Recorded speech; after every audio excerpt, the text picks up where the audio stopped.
everyone, welcome back to my channel, Lorene HD, for another video which hopefully is not going to get deleted by YouTube this time.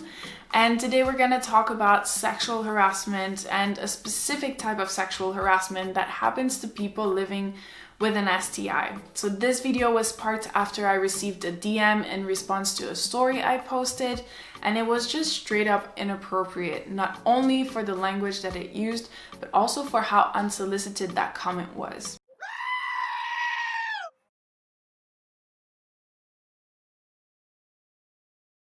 So leaving aside the graphic and sexual language, and first of all, it's pretty alarming that some guys think this is an appropriate way to start a conversation with a total stranger.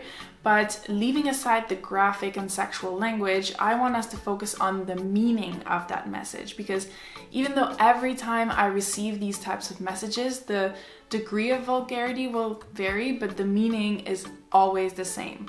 What they're trying to say is, your diagnosis is not a sexual deal breaker for me.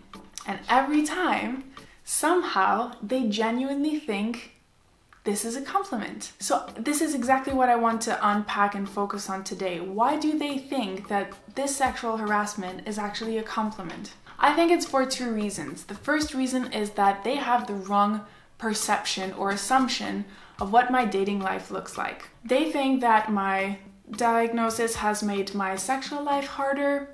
They think that I'm getting turned down more often than not as a result of my diagnosis.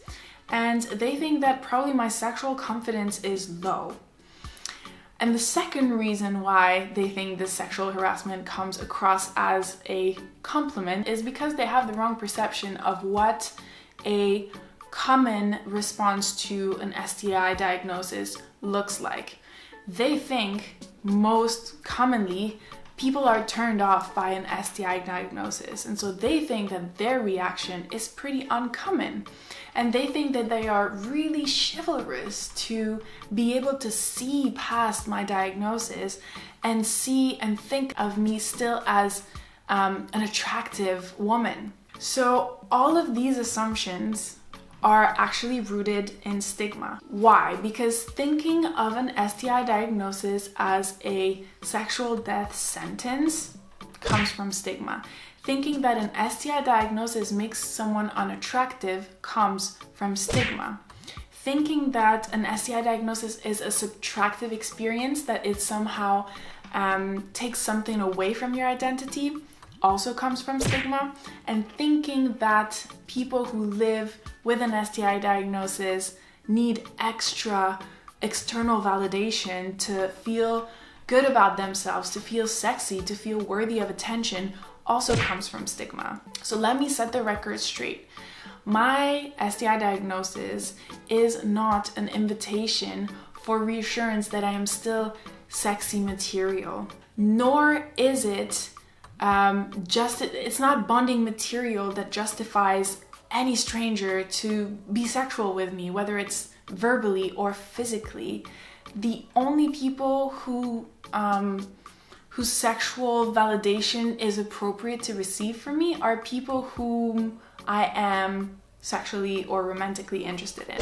So to anyone who has sent unsolicited sexual validation or will send unsolicited sexual validation, this message is for you. Welcome to your realization that an STI diagnosis is not a sexual deal breaker. I've been living and dating with it for 7 years, and I already know that. You might not have realized that for yourself, that you wouldn't stop at an STI diagnosis if you were interested in someone or if you were physically attracted to someone, but you don't need to make anyone part of that realization. This is a treasure that you found and that you can keep to yourself.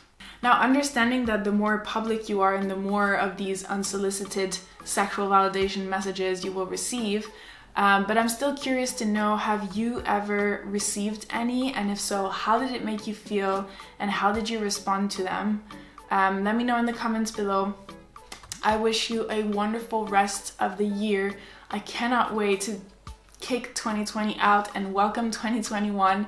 But one thing is sure, there'll be more videos and more exchanges. So thank you for watching my videos this year, and I wish you a wonderful rest of the year and a happy new year if you're watching this in 2021.